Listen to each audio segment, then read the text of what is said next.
You're listening to the Perth Property Show, Australia's only weekly property podcast by West Australian experts for West Australian listeners. Catch your latest episode every Monday at 7 a.m. Good morning, everyone. Welcome to the Perth Property Show. My name's Trent Fleskens, your host. As always, this week we're going back into another suburb spotlight. One of my favourite suburbs in WA. I've spent a lot of time in this suburb as a kid growing up, and a lot of people would have spent a lot of time at least driving through it because it's got some major thoroughfares going straight through the suburb. Guildford Road, Railway Parade and Walter Road, to name a few. It is Bayswater, and a conversation about Bayswater is best had these days with Nick Pulvirenti from Professionals. How you going, mate? Good, Trent. Thanks so much for having me on, mate. Appreciate it. I've really enjoyed our off-air chat to date just before we pressed record. There's a lot of great things to learn about you and about your approach to real estate and life as well. And I'm excited to hear about your view on our market today, specifically with regards to your experience in Bayswater right now, because it's one of those suburbs I would say is a bit of a middle Perth suburb. It's an everyman suburb. If you live in Bayswater, you're probably not the richest guy you know. You're not the poorest guy you know. You've got a pretty solid job and you're a pretty solid fella. Would you agree? Yeah, definitely. Bayswater is, I always say, it's a gorgeous suburb. You've got the river right there. You're so close to everything, the airport. A lot of infrastructure's popped up there in the last few years. A few years ago, when I started, I think I used to look at Bayswater as a more affordable pocket, and I think it was. But now it is becoming a pricier suburb, but it is surrounded by a lot of suburbs that are a little bit more pricey than it. And I think that then feeds into the profile of buyers who we're meeting out in the field every weekend and buying and selling properties to. Median price growth last year was 23% as per REWA. Did you feel that? Definitely, yeah, I felt that. And I think I felt it more even in certain areas. There's things like the strata market in Bayswater. And it's funny, it's quite comparable to suburbs like Maylands, where we've got some higher price point properties right on the river. Like Peninsula Road. Exactly right. And then we've got some sort of more budget-friendly strata properties, which have appreciated more probably than 20-odd%, probably 30-40% in the last year, and I've seen it. But is that price growth from the 5% scheme, is it just an affordability factor? I definitely think it is, yeah. A few years ago, it was driven up a lot by the interstate investors that seemed to be buying everything. Strata, they were eating up everything in Bayswater. But now it's pivoted to a more, I think, affordability where people are getting in, using the scheme and buying things a little bit more affordable, but still being in a really good location. So what you're saying is, given the median is the middle property sold that year, it hasn't been a uniformed, all right, everyone, we're moving up 23%. It's actually the bottom half of properties have all squashed up. 100%, yeah, I believe so, definitely. For sure. And I've sold, there's a particular complex there in Bayswater where we've sold, I think, 35 units in one complex. Well, that must be on King William Street. That's on King William Street. There's not many complexes in Bayswater, so it must be one of those. That's a really old complex. It's an old complex, and I tell you, 4 or 5 years ago, no one, agent or buyer for that matter, wanted to touch it with a 10-foot pole. Yeah. It's one of those places you drive past and you go, I wonder who lives there. Yeah, exactly. And even a place like that has been definitely, I think a word probably would be gentrified. A lot of young first home buyers. I've sold 2 or 3 units in that complex alone in the last month, and they've all been professionals, teachers at universities, people that work at the mines, young couples and young singles. What are they going for? They're going for around, we've got them now going for in the 600s for 2x1. Pre-COVID, those things would start with a 2. Yes, yeah. And I remember selling them at that price point. That's when I was just getting started. So there's some serious growth there. We're talking 200% growth. Oh, I've seen it jump 10 grand on average a month consistently for the last 3 years. But yeah, you're right. It is a suburb that's had a lot of growth. Let's talk about that median. Now, $1.2 million is nothing to shy away from these days. It's about where Bayswater sits. Just like most suburbs in Perth, it's gone up about 80% across its median over the last 5 years or so. Is it starting to change the face of Bayswater in terms of its profile, in terms of the people living there? You mentioned that it isn't a cheap suburb anymore. Anything in the 7-figure space is not cheap. From when you started selling in Bayswater to now, is it a different profile of buyer that's coming through? I assume there's not that many first home buyers buying detached houses in Bayswater these days. Yeah, exactly right. Those first home buyers are more so buying the strata stuff that we were just discussing before, which is almost a total different league of its own to the more character detached stuff that we do often sell in Bayswater. But absolutely, I think a lot of the people that we're meeting in Bayswater at the home opens, and I heard your podcast the other day with the boys from Edison in North Perth, I think it's a lot of the same. It's people in their 30s, maybe early 40s that are young professionals that I feel are probably leveraging a lot of their borrowing capacity or going to the upper end of that. And they're the people that I find are now buying these beautiful, be it doer-upper character style properties. Bit in of Baysy. Parental guarantee equity involved? Yeah, definitely. And I think that's just a part of it as well for a lot of people. I think these days, just at any price point, it's hard. A lot harder than it was 2-3 years ago to get in. I myself had a bit of help from family, and I think it's a lovely thing when they do that, and definitely it's helping them get these might be dream homes for the next 20 years even. Does that give you confidence when the parents are involved, or do you try and shy away from it because there's a slight level of complexity as an agent? I think it's fine from an agent perspective, as long as they can service the loan and we cross-check with brokers and lenders to make sure that they can borrow what they say they can borrow. I think we're more than happy to do business with them. And they're probably quite serious because they've gotten They had the external chat. parties involved in this. And that's a good point. I think a young person these days often has to go on that journey of building their savings up, earning their stripes a little bit. They probably then get shocked about what they can't buy for the money they've got. And then they nearly need to go through a round two of getting serious, having those conversations with the parents, proving to them that they're ready and the parents being ready. And I guess by that time they've come to you as a team, maybe that does mean they're as prepared as it's going to get. Yeah, exactly right. And a lot of the stuff that we're selling in Baysy, like I said, that character style property that everyone seems to love, and they're willing to get into what I do think is a lot of debt and a lot of work to secure something like that. And a lot of them say that's their home. They're in their maybe early 30s or late 30s, and they're saying to me, Nick, this is probably our family home for the foreseeable future. And it's a lovely thing to see them then around the community as well. We're talking a lot about first home buyers, downsizers, and maybe second time buyers as well right now. What about investors? What's the relationship you've had with investors since COVID? I assume there's been waves. Where are we at in that cycle? Yeah, I think definitely 2 years, 3 years ago, investors in Bayswater anyway seemed to dominate probably realistically 70% of the market or something like that. It was really unprecedented numbers. Perth or East Coast? East Coast for the most part. Yeah, probably 70% of that was probably East Coast, even maybe more. Almost everything seemed to be selling East Coast. It didn't matter what it was.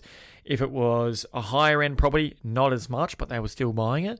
Definitely the cheaper stuff they were buying, and they seemed to drive the majority of that market up. Nowadays, I find the majority of the properties, especially at that median price point, seem to be owner-occupiers and not as many investors. Don't get me wrong, I did sell one maybe 2 months ago, 3 months ago at that 1.1 mil price point to an interstate investor, but it's a lot less consistent.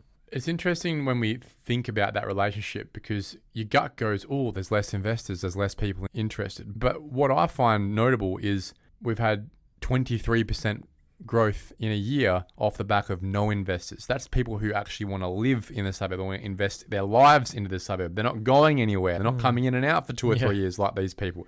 They're improving the homes. And what we know is that when suburbs are dominated by owner-occupiers, they have more sustainable growth and less downside risk. So it's quite a good sign, I think, for the suburb that we're recycling those investors out of Bayswater and the price growth's actually coming from locals investing their lives into it. Yeah, 100%. And even a lot of the people that did buy 2-3 years ago that were investors, a lot of them have actually sold off already. There's countless properties in Bayswater alone that I've resold that were only sold 2-3 years ago. A lot of them are cashing their chips, seeing the growth that they've found in their investment. And yeah, a lot of them are selling up, and that is good because a lot of owner-occupiers are now getting in and it's more sustainable. Exactly what you said. Let's do another retrospective on the dynamic at home opens. What I'm trying to do over the last couple of months, and regular listeners will note this, is I'm trying to get a bit of a survey done across Perth on the on-the-ground grassroots feel and dynamic on what's happening at home opens, what's happening at the offer stage of now versus 6 months ago versus maybe a year ago. Can you try and give us a bit of a retrospective there as to this time last year versus maybe October versus now? How has that progressed up, down, sideways, numbers? Yeah, great question. And it is very dependent on that type of property. That's what I'm noticing. And truly, location, that is something that never seems to fail buyers. If it's a good location, I'm still getting good, strong, consistent numbers at all the opens. If it's 2 streets away, but it's on a busier road, the home open attendance drops by 60%, 70%. I'm noticing that straight away. If we look at maybe 3 months ago or 6 months ago, pre-Christmas, I do feel the market was busier, personally. I feel if we're looking at the immediate last few months, things have seemed to fizzle out a little bit as far as the FOMO in buyers' eyes, as far as them committing to massive offers or massive mortgages. I think just with what's going around in the world, and obviously interest rates going up, and a number of factors, buyers are a little bit more uncertain. They're taking a second. Unwilling even to commit to such a massive commitment.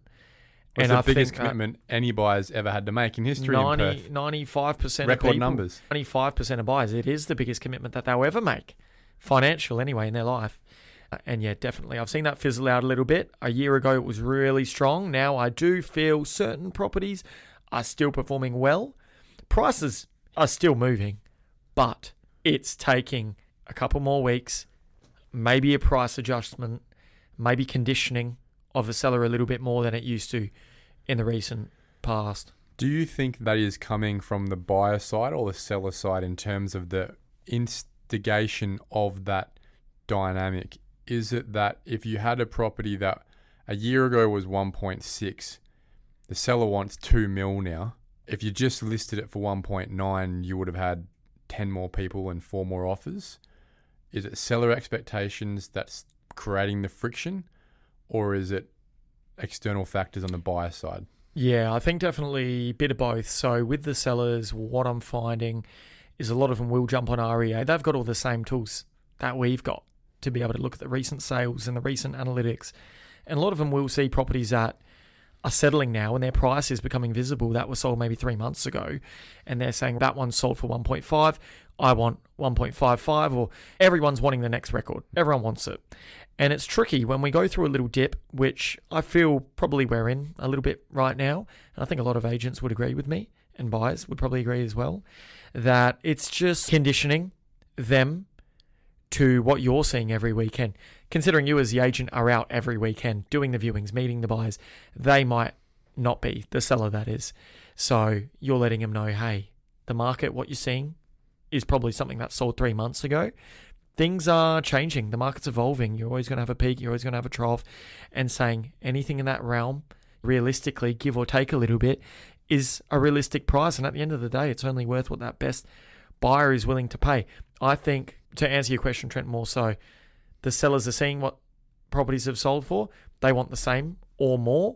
And even a slight dip in that is probably bizarre to them because they're hearing a lot of great things over the last 3 years. That's what we're used to hearing, is market soaring, prices going crazy, and then buyers have a little bit more selection. They're coming to my home opens with a little bit less urgency. And that's not surprising given the noise in the world. A year ago, we saw tariffs, interest rate chats, and 2 elections happen this time last year, and we saw sideways growth, really no growth for a good 3 or 4 month period. This year, we've seen 7.4% in 3 months. You extrapolate that out, you're at record growth, 28% for the year. So it's interesting how we've seen that growth in the first quarter. We've got noise now, given the Iran space and the interest rate and inflation space, that we're probably in the ebb bit of the ebb and flow in our market with all the noise from a year ago. And so what is The dynamics of demand and supply really haven't changed much. We know that fundamentally still around 4,000 properties on the market, still 800 transactions a week. So the demand's there. The contract's still getting signed, but there's a bit more hesitancy on the buyer's side because of the noise and a little bit more friction on the seller's side as an outcome of that. Now, that's no surprise to me as your answer because we're hearing the same thing every week for probably the last 3 or 4 weeks, I'd say, from top agents across Perth, and Bayswater shouldn't be any different to that. But one thing you've noticed is you're still getting the contract. You're still getting the record price. It's just not happening on the first hour of the first weekend. Yeah, definitely. That's what I'm finding. Look, we still get it done. Don't get me wrong. 2 weeks is what I feel like is the sweet spot. 3 home opens seems to be what gets it done. That's still a fantastic market for a seller. It's still a fantastic market. There are people that will say, what's going on after the first home open? But 1.5 weeks, 2 weeks in the grand scheme of the market over many years is still a really good result. It's just a little bit different to what we saw 3 months, 6 months ago. Yeah. So why are people selling then? Yeah, that's a great question. I've sold properties recently for people that have upsized, probably is the biggest thing. Where are they going? Yeah, so a really great example of that is someone I just sold their property in Maylands. They've just moved to a better, bigger property in Mount Lawley. So it's a lifestyle move for them. They're going to make that move regardless. And there's one that I keep thinking about throughout this podcast, which was sold by an investor in the area. We were going back and forth a little bit last night on price, and we were 20 grand away from his expectation. The buyer's price, 20 grand. And I had to have a sit down with him and say, look, you bought this 5 years ago. We're at 120% growth on what we were 5 years ago. If we're 20 grand apart from the buyer, we're not looking at the bigger picture of we have made about 750k, let's say, on the property within a number of years, and we've not even lived in it. It's and an that investment. 20 grand difference is just an arbitrary number he had in his head. It's just a number. It's Yeah. just a number that is neither here nor there. Whether it exists or not, we don't know. But with the uncertain times, I'm telling them, look, it's up to you. If you want to keep opening for a number of weeks, I'm more than happy to do that. That's the question I want answered, though, is let's say their mortgage is $1,000 a week on that. It takes for more weeks to get that 20 grand possibly. It made $16,000 by holding out for the extra 20 grand. That might piss a sales agent off because they don't get their job done in that 4 weeks earlier. But is it not something that sellers in this market, whilst it is still a seller's market, should be holding on for? Make the agent, like yourself, work that little bit harder, because 16 grand is 16 grand, Nick. Yeah, exactly right. But look, I totally agree. And that's why I always say to my sellers, it's up to you. It's your house. I'm just working for you to try advise and get you the best result. Whether you get that 20 grand or not we don't know at this point. We're looking at comparable sales. I feel that this is a fair market price. I think this is a really good market price. On the flip side of it, we could hold out for another 4 weeks and we don't get that 20 grand. We've just lost 4 grand, like you just mentioned. And ultimately, we had to chuck that in a high interest saver for a month or 2 anyway. You probably would have made that money that you want on that amount that you've gained. It's all well and good. Obviously, I would take an extra 20 grand if I only had to wait 4 weeks. But whether that 20 grand exists or not, that's a totally different question. Yeah. That is the question about market direction in general. Is there an extra 0.5% or 1% in a market going forward in Perth's market? And I guess that's a question sellers always have to ask themselves when they're trying to sell out at an optimal time. You generally want to sell when you believe it's the best time to sell. That would make sense to you that this is it. I'm selling at the peak of the market. It's about to drop next week. And so the logic would be that there isn't any more space in the market. Otherwise, you would wait unless there are external factors for selling, like I have to move or whatever it is. So yeah, it's a hard one in the logic space when trying to rationalize the wait versus growth conversation. And the agent, obviously, for the most part, is incentivized to get the deal done once you've met some level of expectation as well.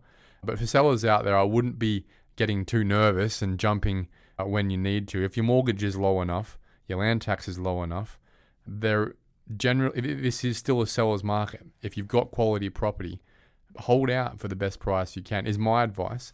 but there will be many people out there as well saying, look, bird in the hand is better than two in the bush. Yeah, and I don't disagree either, Trent, with that. Obviously, you do want to wait out for the best price. I totally understand that. I just sold my investment property about a month ago.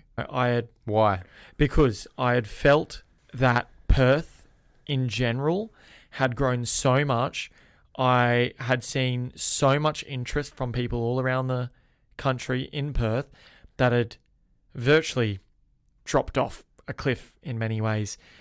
People were now investing in Melbourne, even local people I know many people my age, older, younger, that wanted to pick up an investment property. A lot of them are looking in Melbourne and a lot of these different areas. And I just felt there's an aspect that it had already grown. Like I mentioned with that other property I'm selling, it had already grown 120%. So what's the next for your money then? We have to wait and see. Paying down debt? Is it rebuying into Perth, Melbourne? Yeah, probably purchasing into another market or purchasing into a different type of asset. For me, it just wasn't worth, after I had seen the property double within, we're talking 2 years, double, for a property that I never lived in, that I put $1,000 in to buy using mainly equity, I had gained 300k, something like that in gains. For me, it just wasn't logical. On balance, the risk-reward factor said, happy exactly. now. At some point in time, you've got to cash your chips. Exactly. And I tell you, I've been stung many times in lots of different things. Crypto is one of those that I'm sure a lot of people can relate to.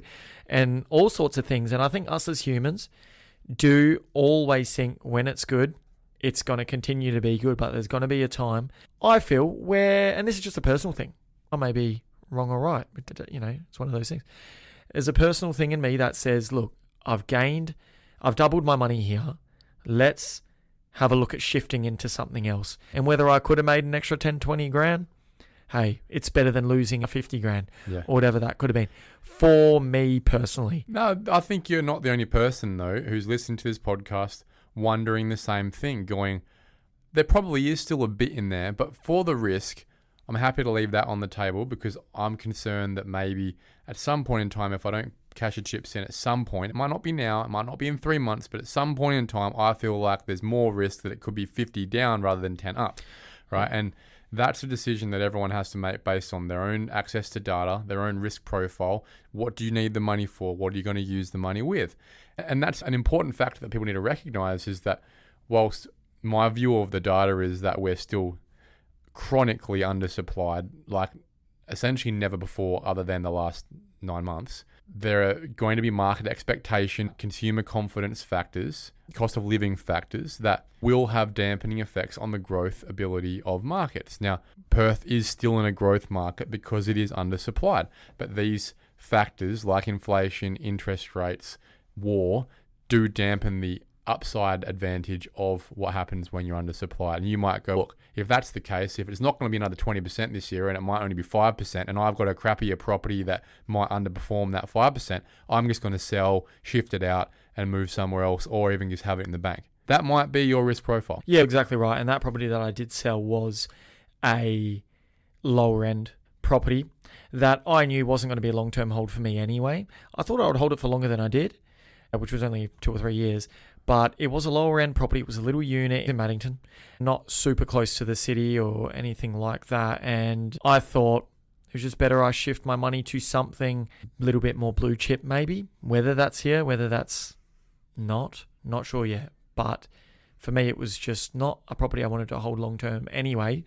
So why not take that gain, which would then work as a really great deposit on something maybe in a bit more of a blue chip sort of area. Good point. Why else are people selling? Generally, if they're not investors cashing out, if they're not upsizers moving up the train line, are there any other reasons right now why people would be selling? Yeah, I'm just trying to run through the 10 most recent transactions of mine. One of them was a young lady. She had 2 properties in one complex. She sold one, I think, because of the gain, and she just moving into the other one. Yeah, consolidated. Yep. Exactly right. Another one was a young couple, sold in Bayswater to move into a further away suburb, Caversham, where they could get a little bit more land. So that was them.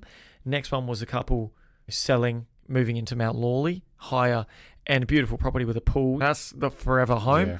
And another guy, a great seller of mine, he sold and downsized. It was too big for him. What he could get for his character property in Bayswater, which, mind you, he bought 30 years ago for a packet of smokes and a can of Coke, so to speak. He could get an unbelievable price and move into another suburb, say Morley, Ashfield, say Caversham, and just get something small for himself and go holiday and use that money. It's cashing in a way. And there's a lot of people in that space too. 100%. I think everyone's just totally different, isn't it? Everyone's just super different. Are you seeing a lot of development opportunity in Bayswater? Are you seeing any builders out there, any land being subdivided right now? Yeah, definitely. Especially right around the train station, which is a beautifully redeveloped train station. One of the most well-connected train stations outside of the CBD is Bayswater train station. Obviously, a lot of those train stations have had land around them rezoned for high density development. And I've sold a number of older 3x1 brick and tile properties in the area. Families had it forever, for 40, 50 years. Selling now, investor knocking it down, building 5 townhouses, building 7 units around there, because there's a good opportunity to cash in on an area which is central and close to everything, and they find it's worth their while to do it. Many people, when they're developing that, they're selling straight away, they're selling the build, they're selling the land, are they keeping the property? What seems to be the strategy right now when developing in Bayswater? Yeah, look, I've only come across a few, to be honest, that have done developments greater than a typical battle axe. That's all we're probably talking about. Even a battle axe development, yeah, look, a lot of them are selling straight away. Buy the property, or maybe they've had it for a number of years, battle axe it, goes straight on the market. I think I've listed 4 of them in the last 2 months. What are they going for? They're going for around 500 has been the sweet spot. I sold one there, 510, 515. One's at sort of 485, which was a small 300 square metre rear block in Embleton. Around that price point where there's still a bit of juice for someone to buy, build their own place.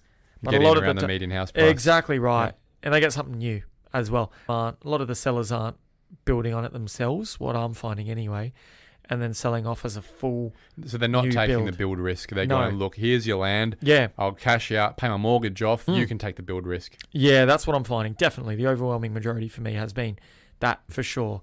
There's a classic example of one I've just sold in Bayswater, right near that King William Street that we were talking about before. Central location. Young guy, he bought maybe 2-3 years ago, built up, I think it's 6 units. I just sold one of them, but he, over the last 2-3 years, has held that whole complex, and now just starting to sell one off at a time. One to get a bit of cash flow, hold off for another couple of months because he feels there's a little bit more growth in the market, and he's going to slowly exit, is the read on it that I get from him. That's his strategy. Median house price is 1.2 mil. Where does it get to in a year from now in Bayswater, Nick? Great question. And I don't know. And you know why I don't know is because throughout my career, I've seen so many people come with very bold predictions to the market, and it's going to be what it's going to be. There's indicators, like you mentioned, that are going to help us paint a picture. But there were times that I remember people drilling into me, no, this is it. And we're talking just post-COVID. And then you see 20%. This is it. Interest rates are going up. Market's dipping. I'm going to wait it out for 2 months when the interest rate goes up, and I'm going to get a bargain. And it just never happened. And I saw everyone had contrasting opinions. And it's every asset that I mentioned, crypto, stocks, real estate. There's going to be people with some solid evidence that it's going to perform in a certain way. But, and I think as I discussed with you earlier, I don't spend a lot of time obsessing over these things. We know what we can get for it now. It's appreciated 150% in the last so many years. If we can squeeze an extra 10%, 20%, it's fantastic. But it does have to fizzle at some point. Whether that's now or not, I'm not sure. We're yet to see. So I guess the message from you is it's a personal experience. If you're happy with the growth from a financial perspective and it meets your risk reward, then sell. If you've got non-financial requirements for, like, I've got a family to bring up here, then it's irrelevant to you.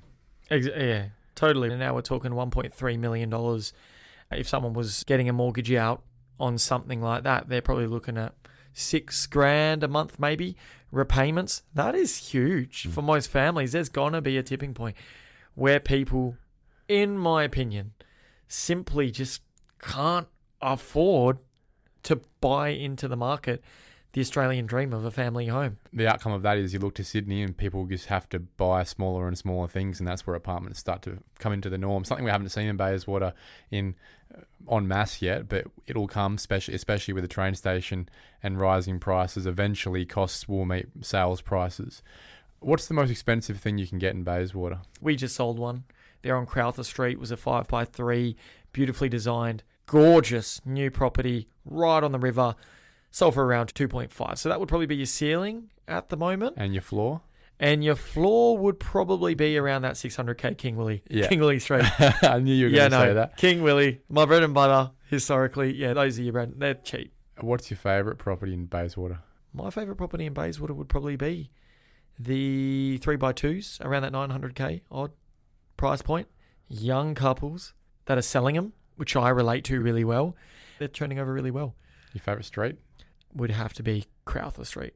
Crowther Street, right on the river, cuts through Guildford Road. You've got two sides of it. One side right near the train station, nice and central. Other side right near the river there. Gorgeous street. Thanks so much for coming in, Nick. It's been a really interesting and exciting conversation about a suburb that everyone should be looking at and bringing their family up in, I think. Cheers, mate. Awesome. Thanks, Trent. Thank you for listening to another episode of the Perth Property Show. If you've only just joined the conversation, you can catch up by heading over to our website, perthpropertyshow.com.au, subscribing to the podcast, or joining our Facebook page. Don't forget to tune in next Monday at 7 a.m. for more expert insights, local analysis, and suburb spotlights. Happy hunting!